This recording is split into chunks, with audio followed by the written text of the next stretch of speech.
I've already described earlier how my writing initiation, Aksharabayasam, took place. I was copying from my Chanaka's maths book and writing numbers on the floor with a piece of chalk when my grandfather noticed it. He spoke to my father, and that's how I was formally initiated into writing. In this way, I began school, and due to my father's job transfers, we moved through many towns. Eventually, we returned to Rajmundry when I was in 6th grade. In those days, there was an entrance test called into first form to join the 6th class. Age was the only requirement. If you passed the test, you could be admitted. The school relied on what the father wrote as the child's age. There were no municipal birth certificates then. Many parents exaggerated their children's ages to get them in. My father did the same. I took the entrance test at City High School and joined the 6th class. My Chanaka joined the 9th class. I'll tell more about that another time. Now I want to talk about subjects. Last time, I spoke about Hindi and biology. Today, I'll talk about maths.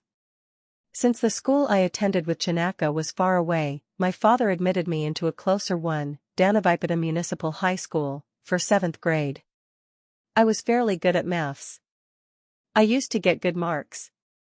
But during the annual exams that year, on the day of the maths exam, I didn't attempt a single problem. I just handed in a blank paper and returned home, happily playing outside. Our maths teacher sent the school attendant to our house. He spoke to my father, who then sent me back to school along with my elder brother. My brother showed me the question paper and asked, "Do you know how to solve these problems?" I said yes. "Then why didn't you write them?" he asked. He told me to solve them now and give the paper to the teacher, while he waited outside. The teacher quickly showed me 4 problems and asked me to solve them and hand in the paper. I did just those and gave him the paper when he returned. My brother and I then went home. Apparently, my teacher had informed my father, "How can Shastri Garu's daughter hand in a blank paper?" So I was saved. Otherwise, I would have failed the exam. I don't know why, I just didn't feel like writing anything that day. In those days, if we were not in the mood, we'd simply leave the paper blank. And people like me, who were a bit quirky, well, what can I say? Anyway, from 8th grade onwards, I was always first in maths class. Truly, believe me. In 8th grade, our maths teacher used to give us a problem and then a similar one to solve ourselves. He'd place a full piece of chalk on his desk and say, "Whoever solves it first gets this full chalk." We would all compete enthusiastically. When we bought Bata shoes, they'd come in a cardboard box. I had one of those boxes filled with full chalk pieces I'd won. I never let anyone touch that box. This continued until 12th grade. I remained first in class for maths. In 12th grade, as I already mentioned, I joined Shade Girls High School a bit late. On my second day, the maths teacher gave a slip test in geometry. She wrote the measurements on the board for us to draw a triangle. No matter how hard I tried, I couldn't get the triangle to come out right. Based on what my grandfather had taught me, I was sure the measurements were incorrect.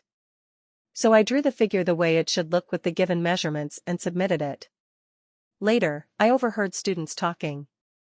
Since I was new, I didn't know anyone. What I heard was that everyone had somehow managed to draw a triangle and submit their paper. The next day, a girl named Bapuji got full marks, and I alone got 0. How could I stay quiet? I went straight to the teacher and asked. Maybe she was dealing with something that day, but she hadn't looked closely at the measurements. When I asked, she got irritated at first. But I didn't let go. I insisted she explain how the figure was supposed to work. She said, "Go bring the geometry box." In the staff room, there was a big wooden geometry box for board drawings. I went and brought it. Everyone was watching me curiously. The teacher drew lines AB and AC but couldn't join BC properly. Then she called Bapuji over and said, "Come here, show me how you drew it." That's when she realized I was right. She cancelled the test and gave a new one the next day. From that point onward, I became her favorite. So, you see, if someone like me, who was a little quirky, didn't write an exam properly, don't judge them too harshly. We never know when or how a person will change or grow.